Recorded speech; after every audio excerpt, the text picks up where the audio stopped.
treat today, something a bit different. I'm going to interview a young man who I met some years ago, and he's going to briefly tell you about his life experience. So here we go. So what do you think of this place, Alex? This is divine, Garden of Joy, baby. Now, this is spectacular. What more could you ask for? And today we even have the glorious sun, zero clouds.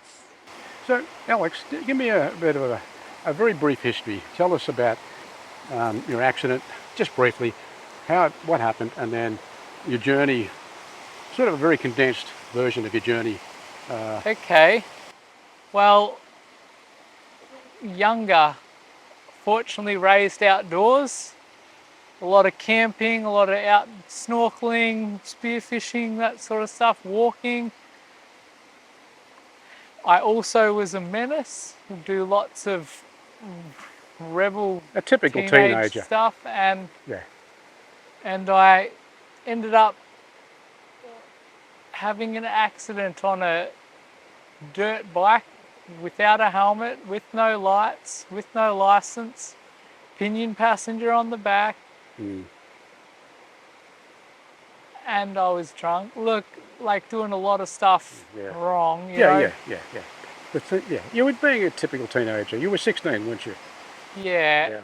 And had an accident, came off the bike at the mouth of a dirt road up a mountain, half the seat, and yeah, my pinion passenger landed on his bum, and fortunately still conscious, in good condition.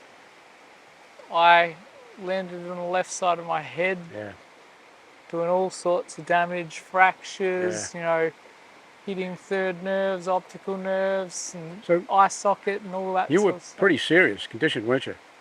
Yeah, my ear was even half ripped from my head. I really got myself into a bad way, and I slid to a stop face down in a puddle of water, unconscious. Yeah. So, not for my pinion passenger. Bye-bye, Alex. Yeah. That's how serious it was. Yeah. Indeed. So you had the accident. Were you still conscious on the side of the road? Were you aware of the fact that you were injured? And how long did it take to get to the hospital? And then give me a brief synopsis of what it was like at your recovery in the hospital. The night of the accident, I was not aware of the accident, so to say. I can remember 2 flashes from that night.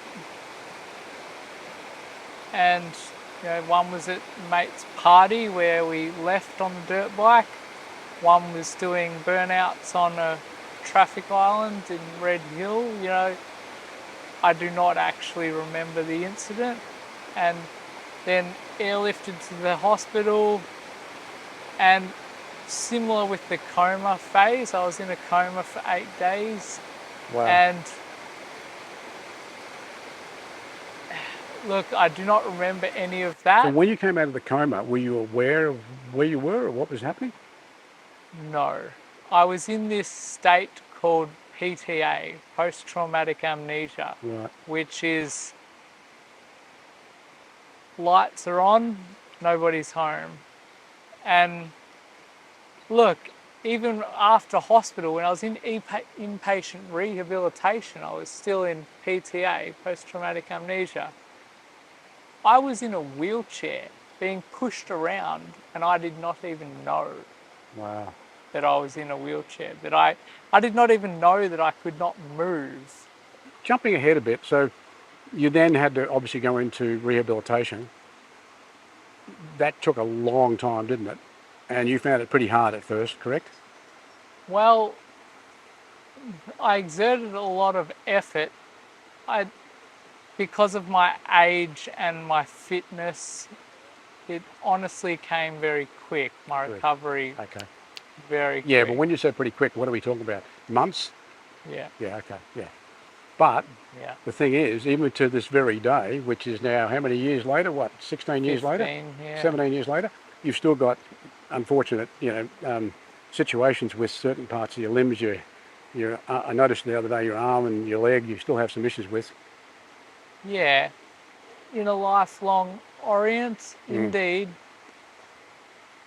Look, I've had very senior doctors stop and tell me that I have made a remarkable recovery. Yeah. And it is not normal for somebody to be living the quality.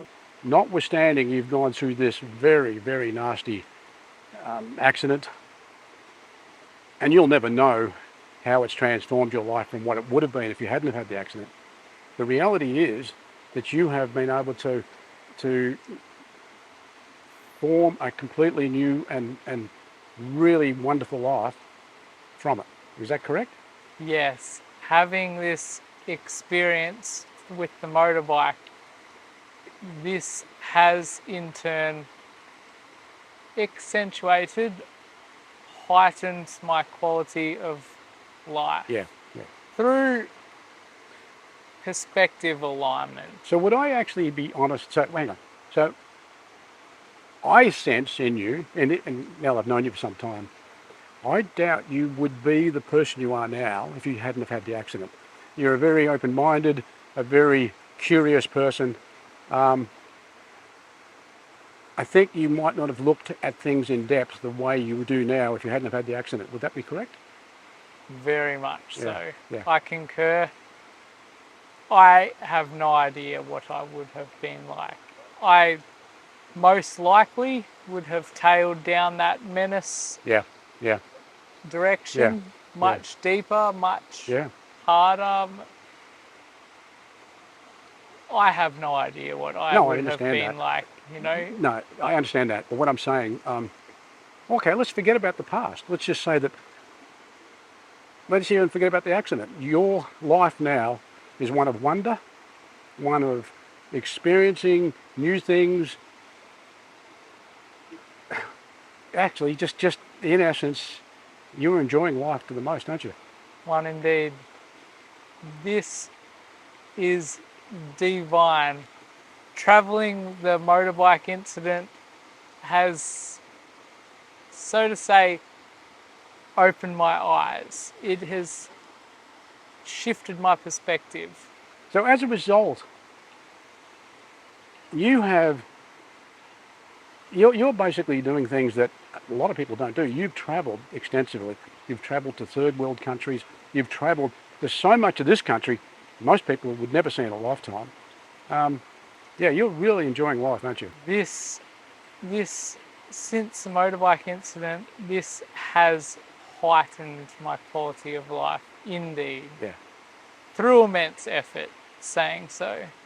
Definitely. No doubt about it. Is there something that you've encountered that you've gone, on all your travels throughout this country, you've gone, oh my God, that is either magnificent, beautiful, or crazy, or... Definitely. Okay, what is it? Karijini in Western Australia.